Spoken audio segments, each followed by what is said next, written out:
Hey everybody, this is part 2 of American Carnage, Chapter 2, The Artist and the Smuggler. Okay, nothing about this administration made sense. Though for the past century, not much really had in the first place.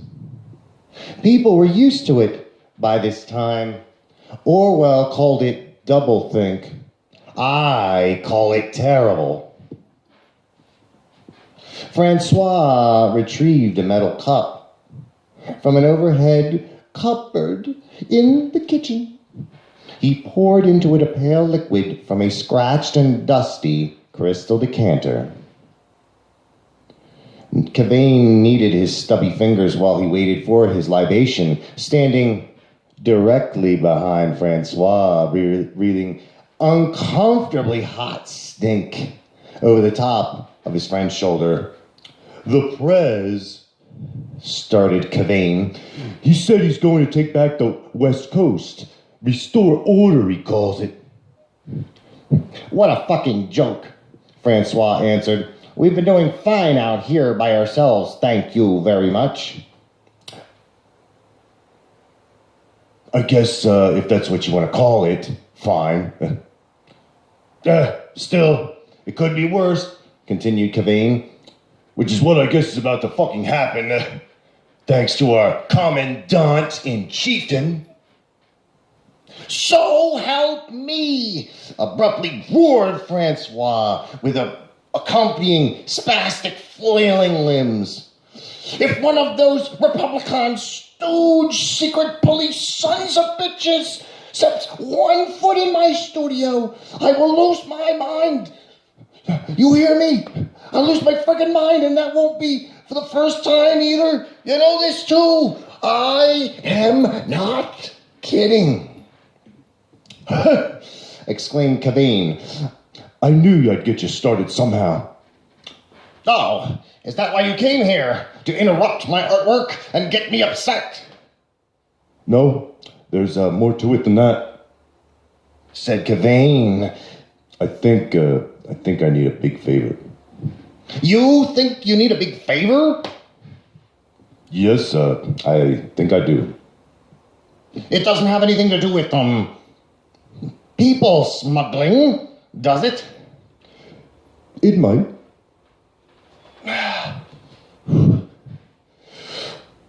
"Hold on," said Cavane. "I want to check this place for bugs before I get ahead of myself." "There aren't any bugs here.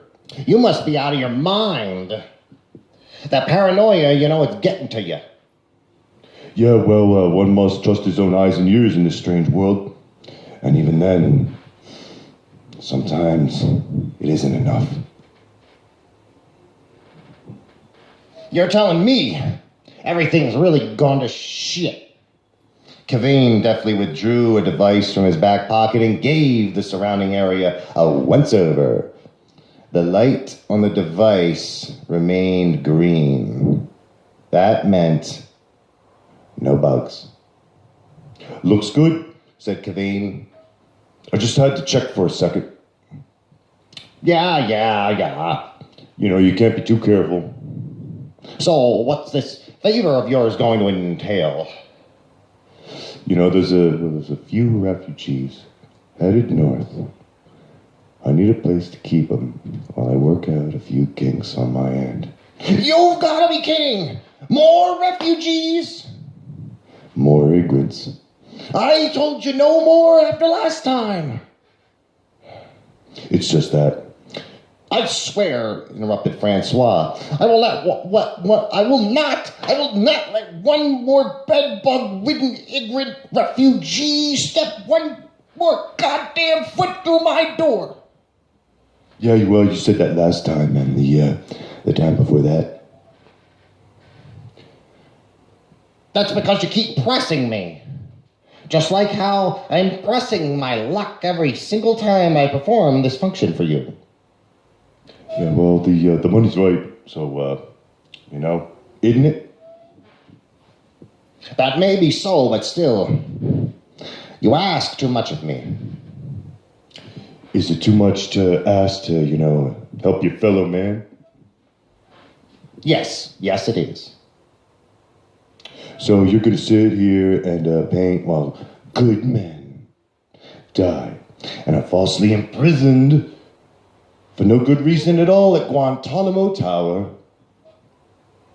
Guantanamo Tower was like the Tower of London. And like the Tower of London, the Amerifascist government decided to fill it up with as many people as possible. Mostly terrorists, immigrants, gang members, hippies, perverts, political prisoners, and other assorted individuals, most of which were awaiting execution in some form. Well, that was my plan, said Francois. Well, aren't you living a charmed life? You should try keeping your head down for once. You might live longer.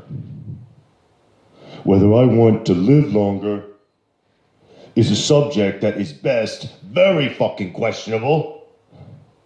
Your perpetual existential crisis is wearing on me, Kev. Boo-hoo, Mr. Painter. We're all dying here, rotting away in a world that should not exist. And you're holed up in this place, this palace, painting fantasies for your imaginary dog and pony show. Cavine turned to Francois's latest work and scowled miserably at it. See, you're like this crap right here. I don't get it.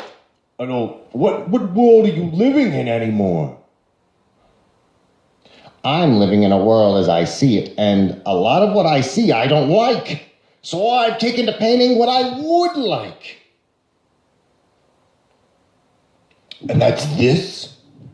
Oh man, you have really trapped yourself in a bubble. Better to be in a bubble and safe than to be out in the damned wastelands, traipsing around or stuck in some idiocentric excuse for a corporate sham. Another 9-to-5 nightmare from hell. Oh, and I need to thank you between courses, sir or madam, with the rest of the soulless nobodies trapped in this artificial limbo we've created for ourselves. Hey, said Cavine. A few of these nobodies you speak of might have been somebodies if they only had a chance in society. Maybe once. Yeah, way back in the goddamn Stone Age. Let's not spend too much time on the way things used to be. I get that you feel like things used to be better, but as far as I know, especially from you telling me all of your stories, is that it wasn't really much better back then either, goddammit. An uncomfortably long pause ensued between them. And that's going to be end of part 2. We're going to go to part 3 in a minute.